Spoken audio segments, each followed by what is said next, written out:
उत्कृष्ट और संजीदा लेखन करने वाली समकालीन लेखिकाओं में से एक आशा पांडे जी की लिखी हुई कहानी आज सुनिए, ढोल की। तो शुरू करें कहानी ढोल की। भजन मंडली भक्ति रस में आकंठ डूबी है। ढोलक की थाप और मंजीरे की झंकार से भजन गाती महिलाओं के शरीर में थिरकन उमड़ रही है।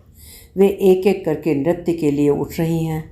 मीना भी नृत्य के लिए उठती है। उसकी संगमरमरी देह ढोलक की थाप को टंकार में बदलते हुए नागिन सी लहरा रही है। मीना के उठते ही ढोलकी का उत्साह दुगना हो जाता है। वो डूब कर ढोलक बजाता है। मीना की लचकती कमर के साथ ढोलकी की उंगलियां भी लचकने लगती हैं। नृत्य मीना करती है, झूमता ढोलकी है। भजन मंडली से जुड़कर ढोलकी की दुनिया ही बदल गई। ढोलकी, हाँ, भजन गाती महिलाएं उसे ढोलकी ही कहती हैं। यही नाम पड़ गया है उसका। माँ ने चेतन रखा था और बड़े प्रेम से रखा था, पर बाद में उसी नाम पर पढ़ने लगी थी। दिन भर काहिलों की तरह पड़ा रहता था। चेतना की कोई किरण ही नहीं दिखती थी उसमें। न किसी नौकरी में टिकता था, न किसी धंधे पानी में। माँ घरों में घूम घूम कर बर्तन मांजकर, झाड़ू पोछा लगा लगा कर जो कमाती थी, वही दोनों का आधार था। माँ के कड़कते घुटने अब आराम चाहते हैं। बेटे के जन्म लेने से लेकर बड़े होने तक पाली गई सारी उम्मीदें धूल धूसरित होकर उड़ गई हैं। बची है एक गहरी हताशा, और इस हताशा भरे समय में उजालों में भी अंधेरा दिखने लगता है। पर चेतन जैसे शून्य में रह रहा हो। उसे ना तो माँ की इच्छाएं दिखती हैं, ना ही परेशानियाँ। माँ खुद को समझाती है, अपने ही मरे स्वर्ग देखना है। विद्या खटती रहे, दर्द के घूंट पी पी कर, पीड़ा के कौर खा खा कर। उस दिन शाम की शुरुआत में ही माँ के दिल में अंधियारा उतर आया था। पूरे महीने भर के राशन के पैसे दिए थे माँ ने चेतन के हाथ में। लौटा तो हाथ में ढोलक थी और झोला खाली था। माँ धैर्य खो बैठी। चेतन ढोलक बजाने बैठ गया। माँ की गालियाँ ढोलक की आवाज़ में दब गईं। न दबी होती तो भी चेतन को कुछ फर्क नहीं पड़ता। माँ की गालियों की आदत जो पड़ गई थी उसे। घर में ढोलक के आते ही चेतन का भाग्य जगा था। माँ की गालियों और ढोलक की थापों ने सुनीता ताई को उसके घर लाया। किस पर गुस्सा हो रही हो काकी? और ये ढोलक कौन बजा रहा है? चेतन के घर में घुसते हुए सुनीता ने आवाज़ लगाई। सुनीता की आवाज़ सुनकर घंटे भर से बेटे के पर गुस्सा हो रही माँ की आवाज़ और तेज हो गई।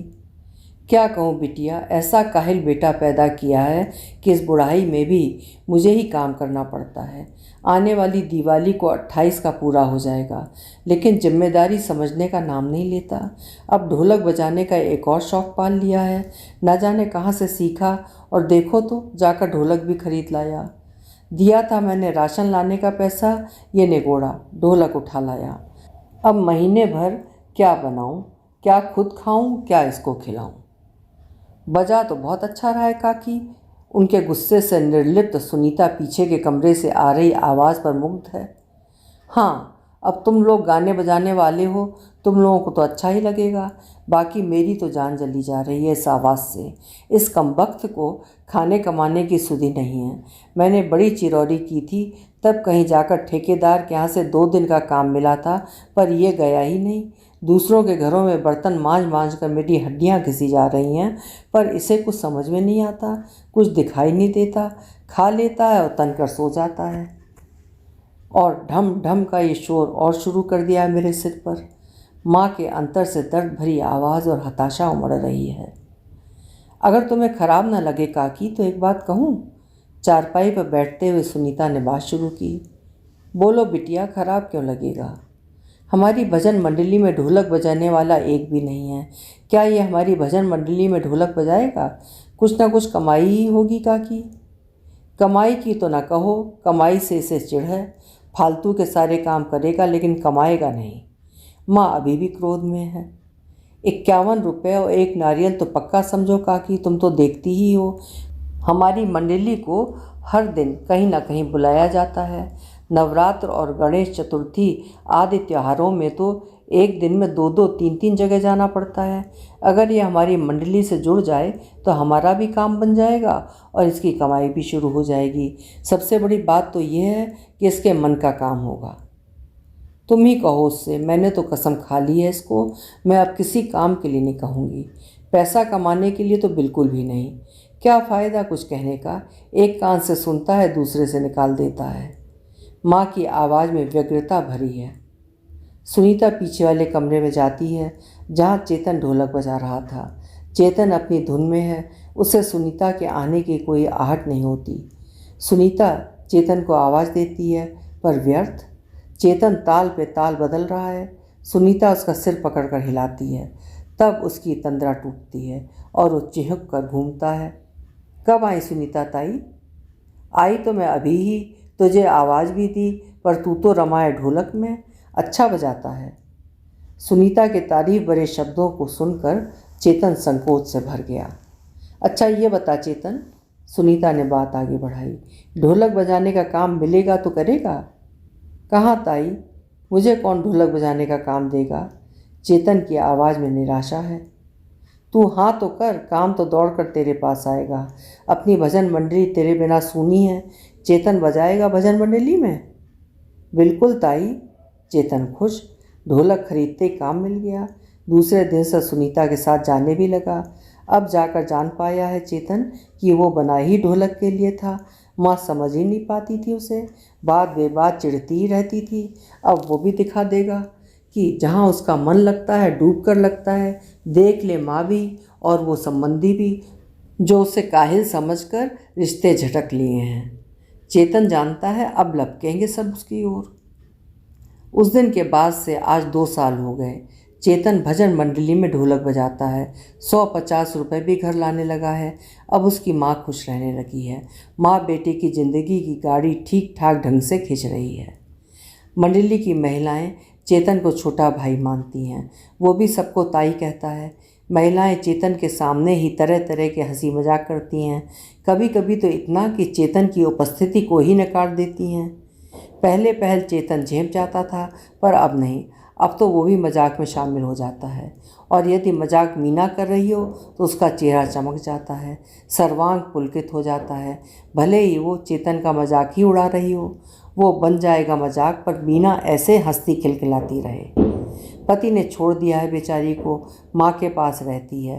कितना नालायक रहा होगा इसका पति, तभी तो हीरे की कदर नहीं कर पाया। मीना चेतन को हीरा ही लगती है। मीना को भी चेतन पर बड़ा भरोसा है। जब किसी के यहाँ शाम को भजन रहता है तो समाप्त हो जाने में रात हो जाती है। मंडली की सभी महिलाएं एक ही मोहल्ले की हैं, सब एक साथ चली जाती हैं, किंतु मीना दूसरे मोहल्ले से आती है। ऐसे में चेतन ही उसे उसके घर तक छोड़ता है। उसकी साइकिल पर पीछे बैठी मीना अपनी महक से चेतन को सराबोर कर देती है। उसकी पीठ पर मीना का स्पर्श उसे आभासी संसार में ले जाता है। वो उसके खूबसूरत पल होते हैं। उसका पुरुष जागता है, लेकिन उसकी चेतना उसे दबोच कर शांत कर देती है। दोस्तों को कहते सुना है चेतन ने कि लड़कियों को पीछे बैठाकर एक झटके में ब्रेक लगाओ तो पूरी की पूरी पीठ पर लग जाती हैं। उमंग भर आती है शरीर में। पर चेतन इस सोच को झटक देता है, मीना क्या सोचेगी, कहीं उसकी नज़रों में गिर गया तो डूब कर मरने जैसी स्थिति हो जाएगी। कितना भरोसा है सबका उस पर, और मीना, वो तो आंख मूंद कर उस पर भरोसा करती है। मंडली की दूसरी महिलाएं चिढ़ाती हैं उसे, असल भाई तो मीना का ही है, हम लोगों को तो ऐसे ही ताई कहता है। पर इधर कुछ दिनों से स्थिति बदल गई है। मंडली में मीना कुछ असहज रहने लगी है। उसे लगता है कि जब वो नाचने उठती है तब ढोलकी की नज़रें उसे देखकर भूखी हो जाती हैं। उसने अपने मन की बात सुनीता को भी बताया। आज भी यही हुआ। मीना के उठते ही ढोलकी की उंगलियां चपल हो गईं। वो झूम झूम कर ढोलक बजाने लगा। मीना नृत्य और गीत में मगन थी। नृत्य की भंगिमा में उसके हाथ ऊपर उठे तो आंचल भी ऊपर उठ गया। उसी समय मीना की नज़रें ढोलकी से टकराईं। ढोलकी मीना को ही निहार रहा था। मीना असहज हो गई और एक झटके में बैठ गई। ढोलकी संभला, ढोलक थोड़ी धीमी हुई, लेकिन दूसरी महिलाएं नृत्य कर रही थीं, इसलिए उसने बजाना जारी रखा, पर ढोलक की आवाज़ कुछ सुस्त जरूर हो गई। मीना के अचानक बैठने से भजन गाती महिलाएं प्रश्न भरी नज़रों से मीना की ओर देखने लगीं। मीना आक्रोश में भरी है। भजन समाप्त होने पर आज फिर सुनीता से शिकायत की, ताई या तो ढोलकी बदलो या मुझे। क्यों भला, फिर से तुझे कुछ लगा? तुम्हें नहीं दिखता है ताई कैसे घूरता है मुझे नाचते समय? ऐसा नहीं है मीना, वो बड़ा सीधा है, तू कुछ ज़्यादा ही सोच रही है। मैं तुझे कितनी बार बोल चुकी हूँ, तू बहुत अच्छा नाचती है मीना, इसीलिए वो अच्छी ताल देता है, खुश होकर तुझे देखता है। घर जाकर आराम कर और ये बातें मन से निकाल दे। नहीं ताई, तुम हमेशा यही कहती हो, पर अब नहीं, मैं नहीं आ पाऊँगी। अरे मीना, ऐसी बात मत बोल, तू आएगी, मैं उसे भी तो कुछ नहीं कह सकती। मीना, वो मेरा पड़ोसी है, बचपन से उसे जानती हूँ, क्या कहकर हटाऊँगी उसे? गरीब है, घर में पड़ा रहता था, जब से यहाँ आने लगा है उसकी कुछ कमाई होने लगी है, उसके दिल में, उसके घर में कुछ खुशी आ गई है। मीना, तुम्हें क्या करना है तुम देखो ताई, वैसे भी मैं 1 हफ्ते के लिए बाहर जा रही हूँ, लौटने पर देखूँगी। मीना के 2 टूक जवाब से सुनीता असमंजस में है। हफ्ते भर बाद मीना लौटी है। ट्रेन 1.5 घंटे लेट हो गई है। रात के 11:30 बज रहे हैं। बाहर एक भी रिक्शा नहीं है। वैसे तो मीना का घर स्टेशन से 2 किलोमीटर की दूरी पर ही है, पर इतनी रात को अकेली पैदल कैसे जाए? एक हाथ में अपना सामान उठाए वो स्टेशन से बाहर निकली। सड़क सुनसान है, औरतें एक भी नहीं दिख रही हैं, अलबत्ता कुछ आदमी ज़रूर दिखाई दे रहे हैं। इक्का दुक्का स्कूटर, मोटरसाइकिल और कारें भी गुजर रही हैं। पैदल चलने वालों में एक आध पिए हुए भी दिख रहे हैं। मीना भीतर ही भीतर डरती हुई आगे बढ़ी। नुक्कड़ पर कुछ लोग खड़े हैं। मीना ने अपने कदम तेज कर दिए। वो वहाँ से अति शीघ्र निकल जाना चाहती है। पीछे से आवाज़ आई, मीना ताई। मीना आवाज़ से डरी, चौंक कर पीछे पलटी। अरे ढोलकी, यहाँ? मीना उसे नकारते हुए फिर से आगे बढ़ी, पर ढोलकी ने बड़ी दृढ़ता से उसे रोका। मीना रुक गई। ढोलकी पास आया। ताई, आज ऑटो वालों की स्ट्राइक है, चलो मैं चलता हूँ तुम्हारे साथ। ढोलकी के साथ उसका एक मित्र भी आ गया है। नहीं ढोलकी, मीना भीतर तक काँप गई। इसकी नज़र तो पहले से ही खराब है, इसके साथ जाना खतरे से खाली नहीं है। मीना पूरी कोशिश भर उसे मना करती है। ढोलकी पूरी दृढ़ता भर उससे कहता है, इतनी रात को अकेली कैसे जाओगी ताई, मैं चलूँगा साथ। मीना मनी मन खींचती है। अपनी खराब नीयत को छुपाने के लिए ताई कहता है, चालबाज कहीं का। मीना फिर मना करती है, पर ढोलकी नहीं मानता और साथ चल पड़ता है। मीना सतर्क हो गई है। ढोलकी और उसका मित्र चुपचाप आगे आगे चल रहे हैं। मीना चौकन्नी होकर उन दोनों के पीछे भाग सकने की एक सुरक्षित दूरी बनाए हुए चल रही है। उसके दिमाग में तरह तरह की आशंकाएं घर बना रही हैं। अगर ढोलकी पीछे पलटा तो? पीछे की ओर मुड़कर भागूंगी। अब इस जगह पलटा तो? इस गली में घुस जाऊंगी। ये 2 हैं, मैं अकेली, कितना भागूंगी, कैसे भागूंगी? सड़क पर कुछ दूर तक लाइट नहीं है, अंधेरा है। मीना का दिल धक से हो गया। दोनों ने यहाँ कुछ किया तो? कुछ दूर तक कोई बस्ती भी नहीं है, चिल्लाने पर भी यहाँ कोई नहीं सुनेगा। सामान फेंक कर दोनों पर झपट पड़ूंगी, अंतिम पल तक जूझूंगी। संभावित खतरों से निपटने के लिए हर संभव खुद को तैयार करती हुई वो दोनों के पीछे पीछे चलती हुई अपने घर के सामने तक पहुँच गई। उसकी सांसें संभली। ढोलकी उसे पहुंचाकर बिना वहां क्षण भर रुके लौटने के लिए मुड़ गया।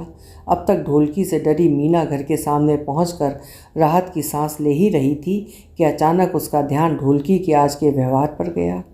अरे ये क्या! ढोलकी ने हमेशा की तरह आज उससे बात नहीं की, ना कोई हालचाल, ना हंसी मजाक। पहुंचाया और बिना कुछ कहे पलट लिया। जब तक वो संभलती, उससे कुछ कहती, वो काफ़ी आगे निकल चुका था। मीना ठगी सी रह गई। तो क्या सुनीता ताई ने उसे सब कुछ बता दिया? कहा तो मीना ने ही था, पर उसे बताने के लिए नहीं, उसे हटाने के लिए। कहीं सुनीता ताई ने उसे हटा तो नहीं दिया? एक टीस उभरी मन में। चाहती तो यही थी मीना, पर आज बदल रहे हैं उसके विचार। वो प्रार्थना कर रही है, ईश्वर करें ऐसा ना हुआ हो। इतना गलत क्यों समझा उसने उसे? सुनीता ताई कितना समझा रही थी, पर उनकी उसने एक न सुनी। अब कल जाकर माफ़ी मांग लेगी उनसे। ढोलकी के जाने के बाद मीना घर के भीतर गई, हाथ पैर धुले, पानी पिया और माँ के साथ खाना खाकर बिस्तर पर लेट गई। बार बार ढोलकी याद आ रहा था। कैसे लौट गया जल्दी से, बिना माँ से मिले। पहले तो बिना मेरे कहे ही घर में घुस जाता था और घंटों माँ से बतियाता रहता था। बिना चाय पिए, बिना कुछ खाए कभी लौटा था क्या घर से? पर आज कितनी जल्दी मची थी उसे। विचारों में उलझी देर रात तक सो पाई थी मीना। दोपहर का समय था, बरसात होकर बीती है। वातावरण में उमस भरी गर्मी तारी है जो आलस को बढ़ा रही है। किंतु भजन मंडली इन सब से बेखबर अपने पूरे जोश में देवी के भजन में लीन है। उन सब के बीच बैठी मीना बस नाम भर का साथ दे रही है। आते ही उसे झटका लगा था। ढोलकी की जगह दूसरा व्यक्ति तो सुनीता ताई ने हटा ही दिया उसे। चाहती तो यही थी मीना, फिर क्यों भीतर तक ठीस उठ रही है उसके? क्यों मन कर रहा है कि सुनीता ताई के गले लगकर जी भर के रो ले, कह दे कि ढोलकी को वापस ले आओ। महिलाएं नृत्य के लिए उठी तो मीना का भी हाथ पकड़कर खींच ले गईं। मीना नाच रही है, लेकिन ना तो ढोलक की ताल पर उसके पैर उठ रहे हैं, ना ही कमर में वैसी लहर भर रही है। मन अनमना सा हो चला है। निर्जीव सी वो बस हाथ पैर हिला रही है। मन में ग्लानि भरी जा रही है। ढोलकी बजाने वाला पूरी तान में है। उसकी ओर देखते ही मीना के मन में गहरा सूनापन उतर आता है और वो झटके से नीचे बैठ जाती है। अभी आप सुन रहे थे आशा पांडे जी की लिखी हुई कहानी ढोलकी। उम्मीद है कहानी आपको पसंद आई होगी। कल फिर मिलेंगे। आपका समय शुभ हो।